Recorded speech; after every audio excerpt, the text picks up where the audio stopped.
स्वागत है आप सभी का हमारे इस YouTube channel agriculture by Vishnu Jaiswal में। जैसा कि हम लोगों ने पिछले क्लास में पढ़ चुका है इमोबिलाइजेशन और क्या था आपका मिनरलाइजेशन के बारे में। आज हम शुरू करेंगे खाद के बारे में। ठीक है, पहले खाद शुरू होगा, फिर फर्टिलाइजर, फिर बायो फर्टिलाइजर, धीरे धीरे शुरू चलता रहेगा। आज हम बात करेंगे खाद के बारे में। ठीक है, खाद क्या है, और जो लोग भैया पिछली वीडियो नहीं देखे हैं वो जा करके पिछली वीडियो को देख लीजिएगा। चलिए शुरू करते हैं मेनर के बारे में। मेनर परिचय एवं परिभाषा।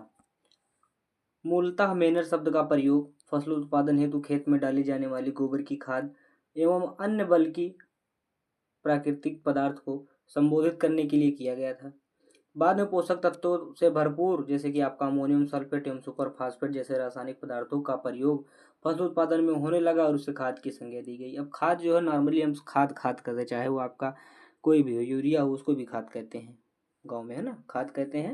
लेकिन खासकर आपका जो जिसको खाद कहा जाता है या तो गोबर की खाद को खाद कहते हैं या फिर अमोनियम सल्फेट या सुपर फास्फेट को ही खाद कहते हैं, ये बात याद रखना। और भैया साधारणतः ऐसा कहा जाता है कि खाद ऐसा पदार्थ है जिसमें पौधों हेतु पोषक तत्व विद्यमान होता है, यानी कि जो जो उनके पोषक तत्व पौधों के लिए जरूरत होते हैं वो सब खाद में विद्यमान होते हैं, उपस्थित होते हैं। बाद में विशेषकर कार्बनिक पदार्थ को खाद कहा गया है और अकार्बनिक पदार्थ को उर्वरक।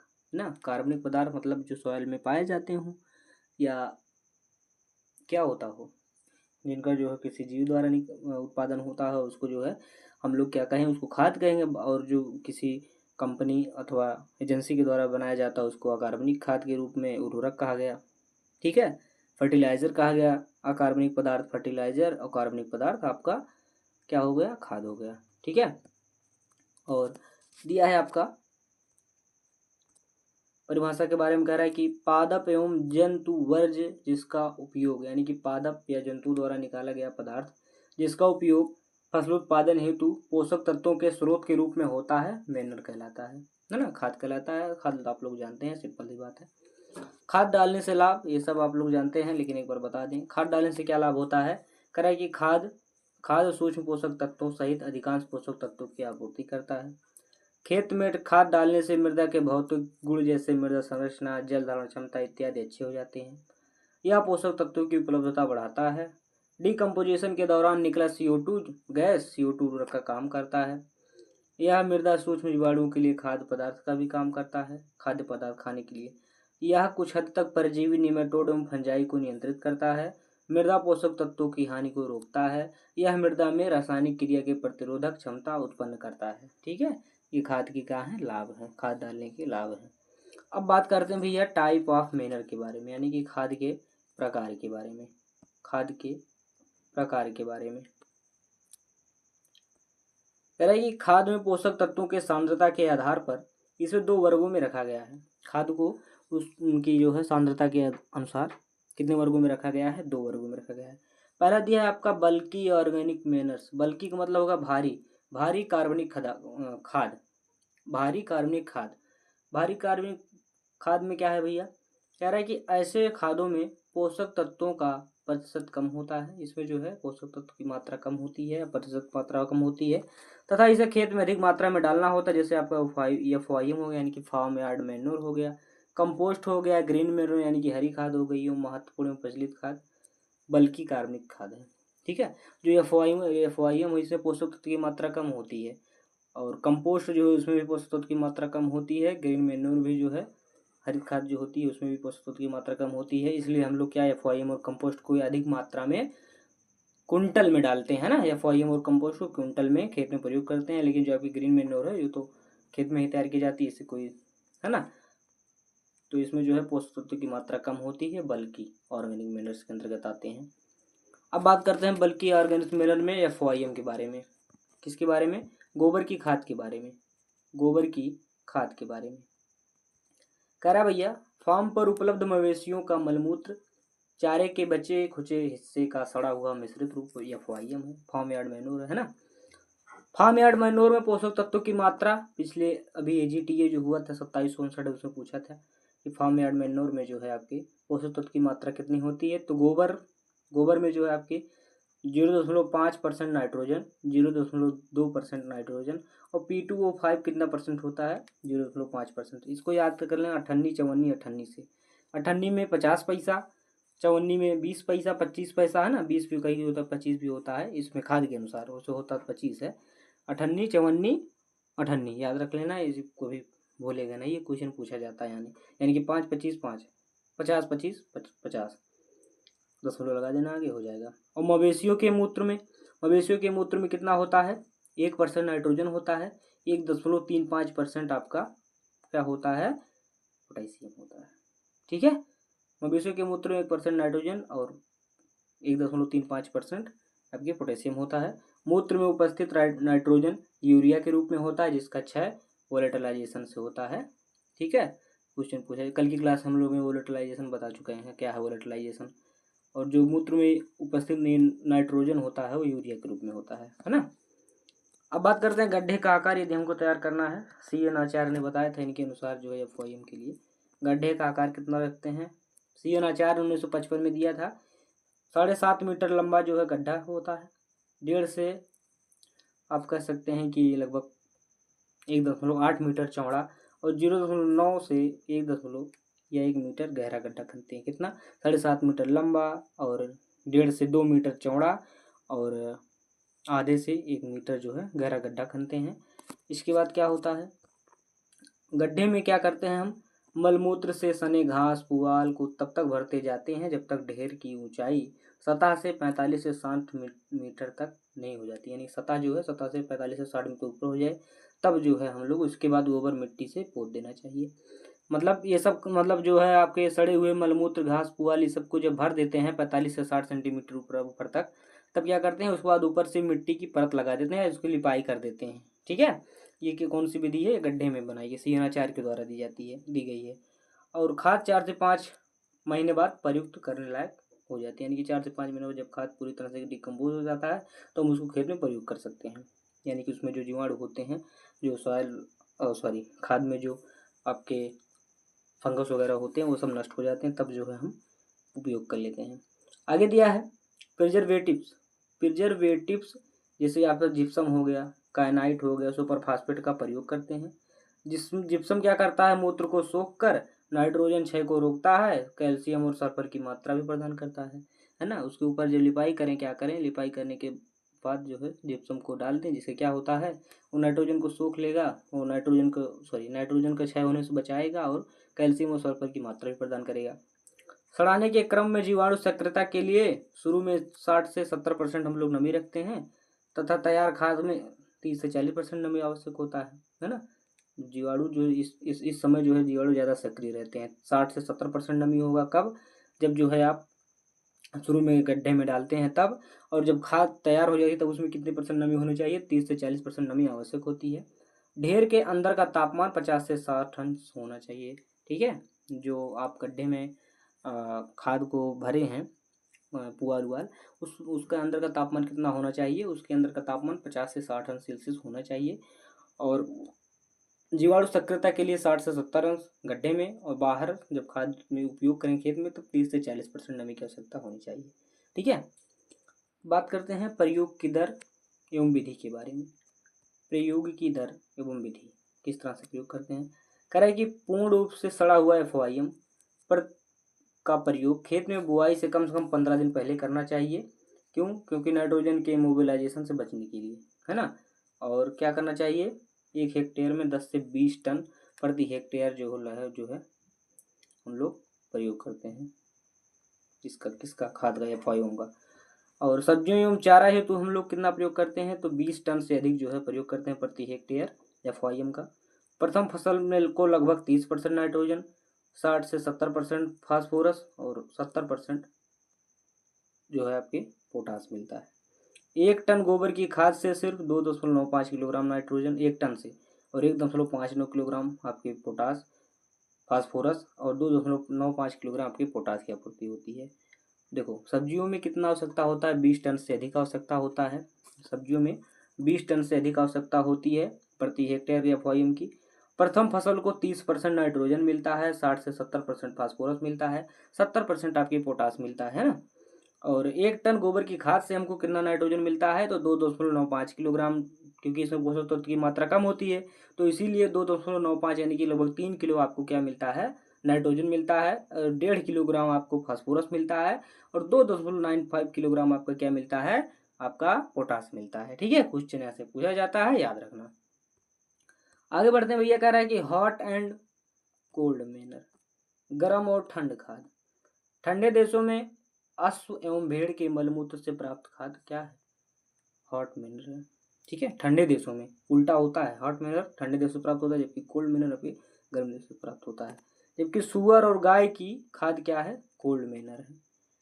ठीक है, जो आपके हॉट मैनर है वो हॉट मैनर आपके ठंडे प्रदेशों में होती है, लेकिन सुअर की और गाय की जो खाद है वो कोल्ड मैनर है, वो आपके कोल्ड मैनर से तैयार होती है, प्राप्त होती है। ठीक भैया। और शॉर्ट एंड लॉन्ग मैनर क्या होता है, सड़ा हुआ खाद जिसमें मूल पदार्थों की संरचना नष्ट हो चुकी है, शॉर्ट मैनर कहलाती है। तो ताज़ा खाद लॉन्ग मैनर, यानी कि इसका जो है कंपोजिशन नहीं हुआ है, तो वो लॉन्ग मैनर है, इसका हो गया शॉर्ट मैनर है। और भैया दिया है आपका फायर फैंगिंग के बारे में।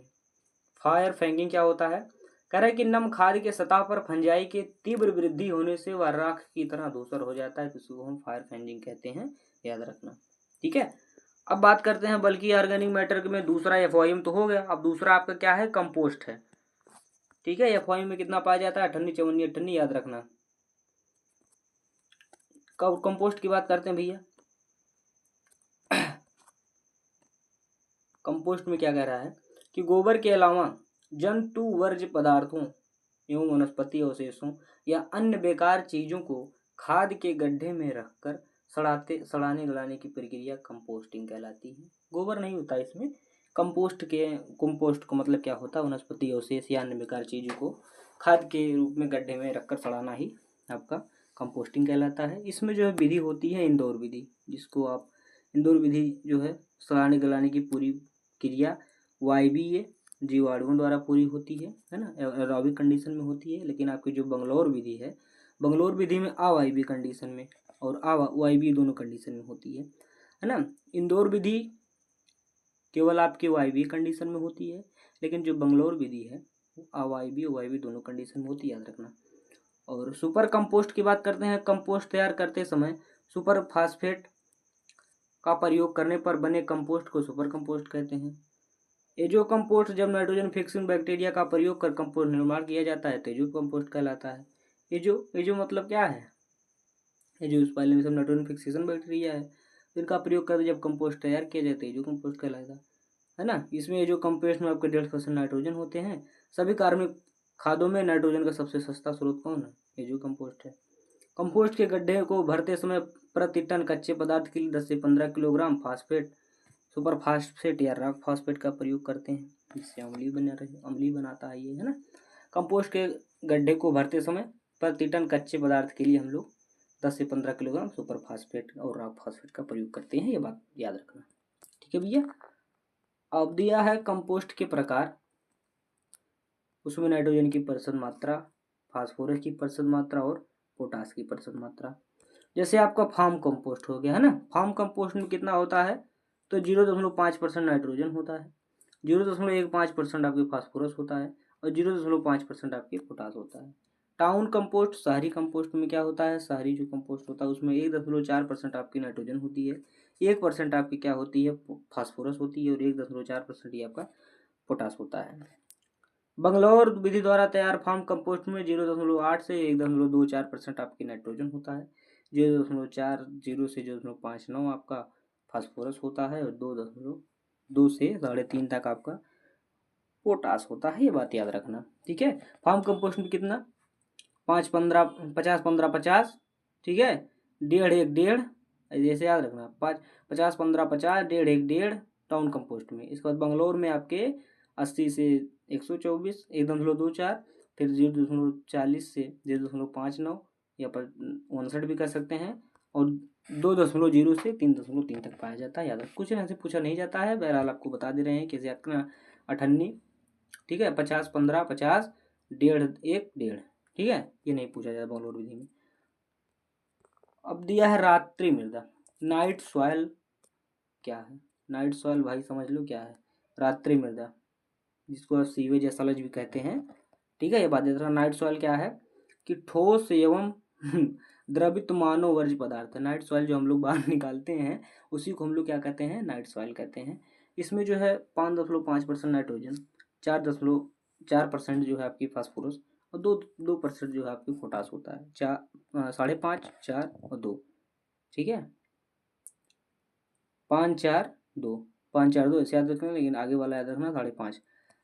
और जो आपका प्रोड्यूस होता है इसमें जो है नाइट सॉइल का निर्जीकरण उत्पाद जैसे कि मिट्टी, चाक, चारकोल के साथ मिश्रण होता है। इसमें जो है 1.32% नाइट्रोजन, 2.8% फास्फोरस और 4.1% जो है आपके पोटास पाया जाता है। क्वेश्चन ऐसे पूछा है तो याद रखना।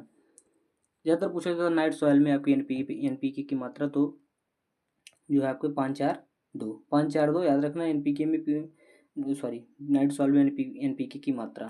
ठीक है, और दिया आपका एक्टिवेट स्लज में। एक्टिवेट स्लज में कितना होता है तो 3 से 6% आपका नाइट्रोजन होता है, 2% फास्फोरस, 1% पोटास।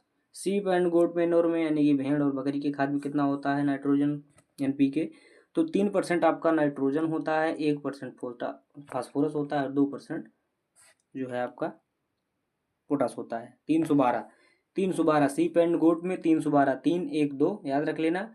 और आपके नाइट सॉइल में कितना होता है तो 5, 4, 2 यानी 542 और इसमें 312। गोट एंड सीप मेन्योर में 512 और मनुष्य में 500।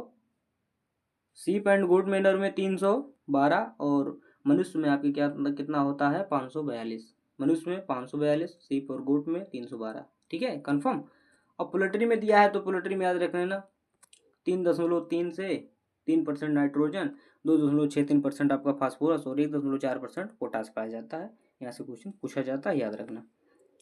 अब आते हैं हरी खाद। हरी खाद क्या है, बल्कि ऑर्गेनिक मैटर है ना, बल्कि ऑर्गेनिक मैटर है जिसका प्रयोग हम लोग अधिक मात्रा में करते हैं, इसी को बल्कि ऑर्गेनिक मैटर कहते हैं और टन में प्रयोग करते हैं।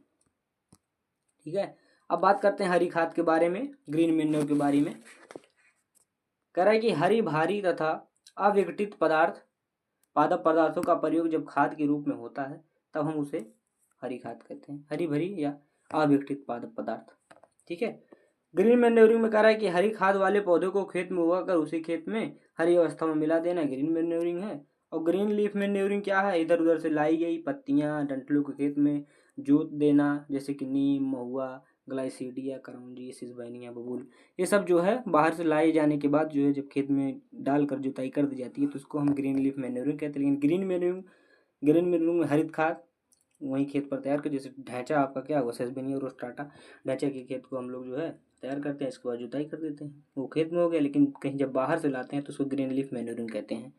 ठीक है, कश्मीर में धान के खेत में मसूर का प्रयोग हरी खाद के रूप में होता है। ठीक है, और देश के प्राय सभी भागों में सर्वाधिक उपयुक्त तो सनई है। जलाक्रांत और क्षारीय मिट्टी में ढैंचा का प्रयोग करते हैं। हाँ, एक क्वेश्चन पूछा जाता है कि देश के प्राय सर्वाधिक भागों में किसका प्रयोग करते हैं हरी खाद के रूप में, ढैंचा नहीं सनई प्रयोग करते हैं। क्या प्रयोग करते हैं, सनई। ढैंचा तो हम लोग क्षारीय मृदा के सुधार में करते हैं, लेकिन अगर क्वेश्चन आता है तो लगभग आधे से ज़्यादा लड़के यही कर देते हैं, ढैंचा कर देते हैं, जो कि गलत है। सनई है, सनई जो है आपका सभी भागों में सर्वाधिक मात्रा में हरी खाद के रूप में प्रयोग किया जाता है। पौधों में जब सुष्पन यानी कि फ्लावरिंग होता है तब उसमें कार्बन नाइट्रोजन अनुपात के साथ रसीले कार्बनिक पदार्थ की मात्रा सर्वाधिक होती है। और किसमें, जब हरी खाद पुष्पन होता है तो उसमें क्या होता है, रसीले पदार्थों की मात्रा अधिक होती है, इसलिए जो है उसी समय जो हम जुताई कर देते हैं। औसत नाइट्रोजन प्रति लगभग 6 से 80 किलोग्राम प्रति हेक्टेयर नाइट्रोजन निकलती है यदि आप जो है हरी खाद का प्रयोग करते हैं। और तने पर गांठे जैसे कि स्टेम नोडुलेशन में सेसबेनिया रोस्ट्राटा ढैंचा हो गया, इसके तनों में गांठें बनती है जो कि 40 से 45 दिनों में तैयार हो जाता है और 100 से 285 किलोग्राम नाइट्रोजन स्थिरीकरण कर देता है। ये बात याद रखना, यहाँ से क्वेश्चन पूछा जाता है हमेशा हमेशा। ठीक है, याद रखना। तनों में किसके तनों में गांठें होती हैं तो ढैंचा के तनों में गांठें होती हैं और 45 से 50 दिन में जो है हम जो खेत में जुताई कर देते हैं और 100 से 285 किलोग्राम नाइट्रोजन क्या करती है, स्थिर करती है, इसलिए जो है जल्दी से जल्दी हम लोग अधिक मात्रा में ढैंचा ही बोते हैं। अब बात करते हैं भैया आपके, वो तब हो गया बल्कि ऑर्गेनिक मैटर यानी कि जिसका उपयोग भारी मात्रा में करते हैं। लेकिन अब क्या है आपके सांद्र कार्बनिक खाद कंसंट्रेटेड ऑर्गेनिक मैटर मैनर्स के बारे में, सांद्र ऑर्गेनिक खाद, सांद्र कार्बनिक खाद के बारे में कह रहा है भैया कि सांद्र कार्बनिक खाद में अपेक्षाकृत ज़्यादा पोषक तत्वों की मात्रा होती है,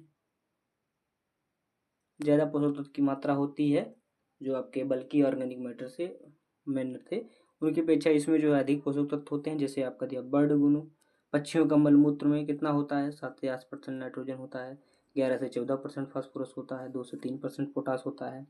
फिश में कितना होता है 7% नाइट्रोजन और 8% जो है आपकी पोटास होता है, इसमें फास्फोरस नहीं होता है, सॉरी पोटास नहीं होता है। फिश मैन्योर में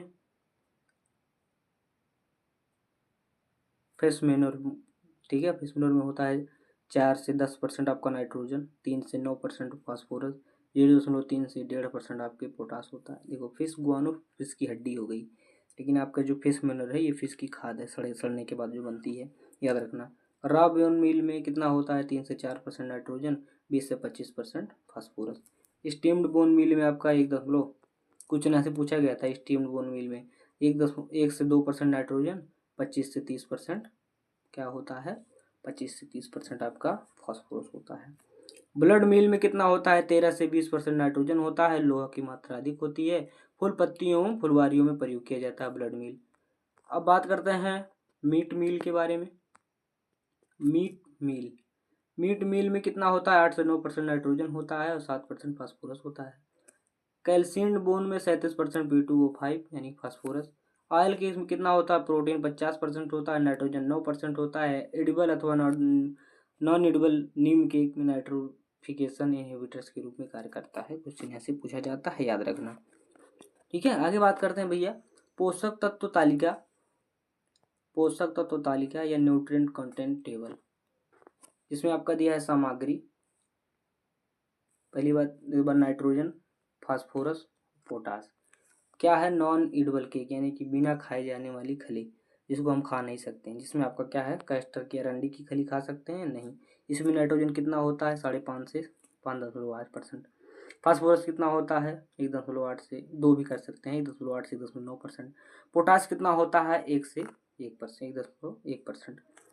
महुआ खा सकते हैं नहीं खा सकते हैं। कितना होता है इसमें नाइट्रोजन 2.5 से 2.6%। कितना होता है फास्फोरस 1.8 से 1.9%। कितना होता है पोटास 1.8 से 1.9%। करंज खा सकते हैं नहीं खा सकते हैं। 3.9 से लेकर 4% आपका नाइट्रोजन, 0.9 से लेकर 1% तक आपका फास्फोरस, 1.3 से लेकर 1.4 तक आपका पोटास होता है। नीम की खली खाते हैं नहीं खाते हैं। 5.2 से 5.3% आपका नाइट्रोजन, 1.0 से 1.1% आपका फास्फोरस, 1.4 से 1.15% आपका क्या होता है पोटास होता है। ठीक है, आगे बढ़ते हैं भैया। आगे दिया है आपका एडिबल में, सॉरी एक बचा है सनफ्लावर की खली को भी नहीं खा सकते हैं, जिसमें आपका 4.8 से 4.9% आपको क्या होता है नाइट्रोजन होता है। 1.4 से लेकर 1.5% तक फास्फोरस होता है। 1.2 से लेकर 1.3% तक आपका पोटास होता है। ये क्वेश्चन यहाँ से पूछा जाता है। अब बात करेंगे एडिबल पार्ट, यानी कि जिसको हम खा सकते हैं, एडिबल खली, एडिबल ऑयल केक, जिसमें आपका कॉटन सीड है। कॉटन सीड में कितना होता है 6.4 से 6.5% नाइट्रोजन, 2.8 से 2.9% फास्फोरस, 2.1 से लेकर 2.2% आपके पोटास होता है। कॉटन सीड केक, ठीक है, सीड की खली में कितना होता है 3.9 से लेकर 4% आपका क्या होता है नाइट्रोजन, 1.8% से लेकर 1.9% फास्फोरस, 1.6 से लेकर 1.7% पोटास होता है। मैं जानता हूँ कि मज़ा नहीं आता होगा, लेकिन क्या करोगे, यहाँ से क्वेश्चन हमेशा बार बार किसी न किसी एग्जाम में पूछा जाता है, इसलिए बहुत भारी तरह से कंसर्ट होकर ध्यान देना। ठीक है, ग्राउंड नट केक में कितना होता है 7 से 7.2% आपका नाइट्रोजन होता है, सबसे ज़्यादा इसी में होता है, याद रखना। क्वेश्चन यहाँ से पूछा जाता है कि मूंगफली की खली में कितना परसेंट नाइट्रोजन होता है 7 से 7.5 तक होता है। 1.5 से 1.6% आपका फास्फोरस, 1.3 से लेकर 1.4% होता है ना। और लिन सीड की बात करें 5.5 से लेकर 5.5% आपका नाइट्रोजन, 1.1 से लेकर 1.5% फास्फोरस, 1.2 से लेकर 1.3% जो है आपका पोटास होता है। ठीक है, बात कर लेंगे, ये सब पढ़ लेना आप आराम से। बात करते हैं मिनरल्स और एनिमल ऑरिजिन के बारे में, इनमें कितना होता है, ये भी इम्पोर्टेंट ही है। तो ड्राइड मिल में 10 से लेके 12% नाइट्रोजन ही पूछा जाता है। और आपका पच्छी भी पूछा जाता है कभी कभी। पच्छी में कितना होता है 7 से 8%, इसमें भी नाइट्रोजन होता है। जो है 11 से 14% आपका पोटास फास्फोरस होता है और 2 से 3% आपके पोटास होते हैं। ठीक है, क्वेश्चन ऐसे पूछा जाता है, याद रखना। ठीक है भैया, सब देख लेना तुम लोग, ऐसे क्वेश्चन पूछा जाता है।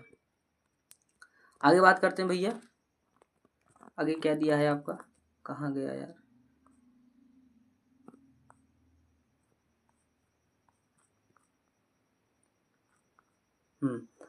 दिया इसमें न्यूट्रिएंट कंटेंट ऑफ मैन्योर या अदर ऑर्गेनिक रॉ मटेरियल से, है ना। जैसे आपका कैटल में हो गया कितना परसेंट नाइट्रोजन होता है, तो 0.60% नाइट्रोजन होगा, 0.15% आपका क्या होगा फास्फोरस होता है, 0.45% आपका क्या होता है पोटास होता है। हॉर्स होंग में, ये घोड़े में कितना होता है। ठीक है, नाइट सॉइल में क्वेश्चन ऐसे पूछा जाता है 1.2 से 1.3% होता है, 0.8 से लेकर 1% तक आपका फास्फोरस होता है और 0.4 से लेकर 0.5% तक आपका पोटास होता है। क्वेश्चन ऐसे पूछा जाता है, याद रखना। बाकी आप जो है ये सब देख लेना, ठीक है, यहाँ से क्वेश्चन पूछा जाता है। और यही इसी में एक इम्पोर्टेंट है क्या, ग्रीन मेन्योर्स में यहाँ से क्वेश्चन पूछा जाता है, देख लेना इसको भी। काउपी लोबिया में 0.70% नाइट्रोजन और ग्राउंडनट हस्क में यानी कि मूंगफली की कली में 1.6 से लेके 1.8% तक नाइट्रोजन ही पूछा जाता है ज़्यादातर। ठीक है, तो याद रखना, यहाँ से क्वेश्चन पूछा जाता है।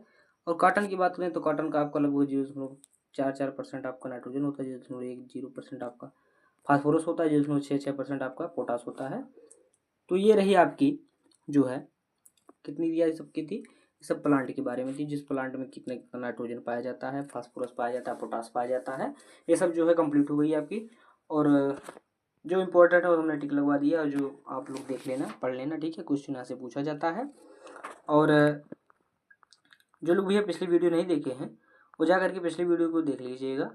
खाद है, यहाँ से क्वेश्चन अक्सर पूछे जाते हैं लगभग सभी एग्जामों में, ज़्यादातर आपके FOIM से पूछे जाते हैं 58 54 58 से।